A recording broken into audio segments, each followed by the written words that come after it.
புழு மரத்தில் மரித்ததினால் சந்ததிகள் வந்தது. கிறிஸ்து சிலுவையில் மரித்ததினால் சந்ததிகள் வந்ததா? அவருடைய ஜீவன் பூமியிலிருந்து எடுபட்டு போயிற்று. அவருடைய வம்சத்தை யாரால் சொல்லி முடியும் என்பதே. கிறிஸ்துவனுடைய வம்சத்தை யாருக்காவது தெரியுமா?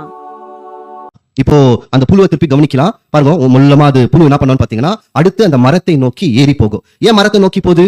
இது ஒரு ஆக்சிடென்டே கிடையாது. இப்ப அதுக்கு என்ன தெரியும்னா, நான் தாயாயிட்டேன், நான் மரத்தை நோக்கி போனாதான் எனக்குள்ளத்திலிருந்து பிள்ளைகள் வெளியே வருவாங்க. புரிஞ்சுச்சுங்களா? இப்ப கிறிஸ்துவம் என்னன்னு பாத்தீங்கன்னா, நான் மறிச்சதா எனக்குள்ளத்துல இருந்து சந்ததி வெளியே வரும் வசனமே இருக்கு. அப்ப கிறிஸ்துவோட சிந்தனை கூட என்னதான் ஓடி இருந்துச்சுன்னு பாத்தீங்கன்னா, அவருடைய ஊழியத்தின் நாட்கள் சரியா முடியும் போது அவரும் எதை தேடி போறாருன்னா, மரத்தை தேடிதான் போனார்.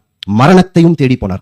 கிறிஸ்து எருசலேமுக்கு போகும்போது சொல்லினே வந்திருக்காருங்க, மனுஷகுமாரன் காட்டி கொடுக்கப்படுவார், அவர் சாவார் சொல்லினே இருப்பார். அப்ப கிறிஸ்துக்கு நல்லா தெரியும் எதா எனக்கு தேடி வருதுன்னா மரணம். ஆனா கிறிஸ்துவே மரணத்தை தேடி போறாரு பாருங்க. ஜெருசலேமுக்குள்ள போறாரு, ஆலயத்தை சுத்தமாக்குனாலே தெரியும் அவர் மேல் அதிகார வர்க்கம் வந்து சூழ்ந்துக்குவாங்கன்னு எல்லாம் தெரிஞ்சு எங்க அடிச்சா மரணம் இவரை தேடி வரும். தேடி போனாரா? ஏன் தேடி போனோம்? ஏன்னா அடுத்த நிலைமை அந்த புழு என்னதான் ஏறும்னு பாத்தீங்கன்னா, மரத்தை தான் ஏறும். மரத்துல இருந்துதான் அது எது வர வைக்கும்? தன்னுடைய இனம் அதிகமாகும். அதாவது அதோட இனப்பெருக்கம் வரும். இயேசு கிறிஸ்துவோடைய பலியில தாங்க அவருடைய சந்ததியை பிறந்தாங்க.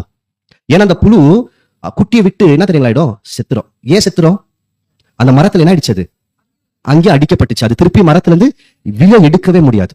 வசனத்தை வாசிக்கலாம் பாருங்க. ஏசாயா 53:10. கர்த்தரோ அவரை நொறுக்க சித்தமாகி அவரை பாடுகளுக்குட்படுத்தினார். அவருடைய ஆத்மா தன்னை குற்ற நிவாரண பலியாக ஒப்புக் கொடுக்கும் போது அவர் தமது சந்ததியை கண்டு. நல்லா கவனிங்க. குற்ற நிவாரண பலியாக ஒப்புக் கொடுக்கும் போது அவர் தம்முடைய சந்ததியை கண்டு. நான் ஆங்கிலத்துல போடுறேன், அது கொஞ்சம் பாருங்க.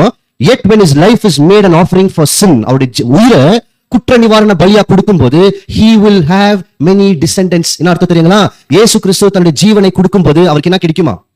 சந்ததி கிடைக்கும். அந்த புழுவை எடுத்து பாருங்க, அது மரத்துல ஏறி அது சாகிறதுக்கு முன்னாடி என்ன வந்துரும்? சந்ததி வந்துரும். கிறிஸ்துவும் அப்படிதான் சிலுவையில போய் மரிக்கும் போது எதை வெளியே எடுத்துட்டாருன்னு பாத்தீங்கன்னா, சந்ததியை வெளியே எடுத்துட்டாரு.